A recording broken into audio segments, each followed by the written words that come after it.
నా life matter. నీ ఫోన్లో బాస్, ఇది నా life matter. Okay sir. Okay sir.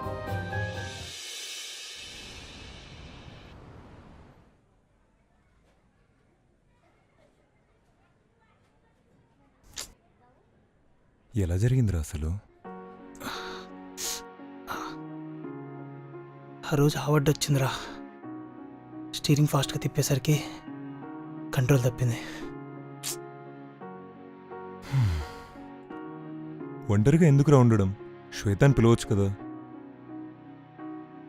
ఈ మొహం బెట్టింగ్ పిలవాలరా. తను చాలా బాధ పెట్టా.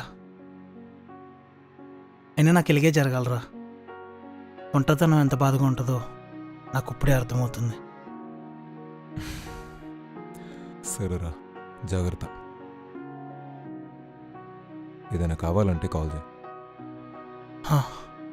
నాకు టైం అవుతుంది, నేను బయలుదేరుతా మరి.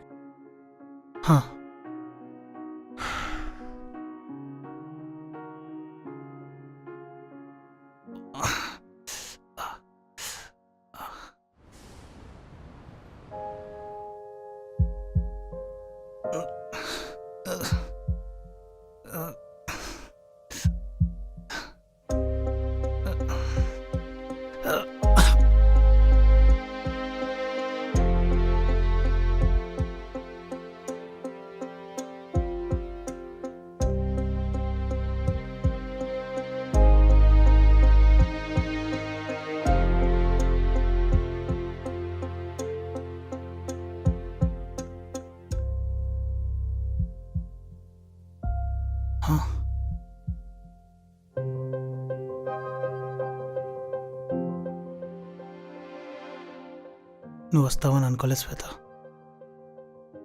రాకుండా ఎలా ఉంటాను? ప్రేమించాను కదా. సారీ శ్వేత, నేను ఇంకెప్పుడు బాధ పెట్టను. ఒకసారి కాల్ చేసి చెప్తే ఏమవుతుంది? చేయాలని అనిపించింది, కానీ నిన్ను ఒకసారి కూడా సరిగ్గా పట్టించుకోలేదు. ఇప్పుడు అవసరానికి కాల్ చేస్తే నువ్వేమనుకుంటావా అని. ఏమంటాను? భార్యాభర్తలు అన్నాక ఒకరికొకరు తోడుగా ఉండటమే కదా. జాబ్ వల్ల నేను ఒకసారి కూడా పట్టించుకోలేదు. నిన్ను అనరాని మాటలన్నీ చాలా అన్నాను. నీకు కోపం రాలేదా? పర్సనల్ లైఫ్, ప్రొఫెషనల్ లైఫ్ రెండు బ్యాలెన్స్ చేయటమే కదా ఒక మనిషి రెస్పాన్సిబిలిటీ.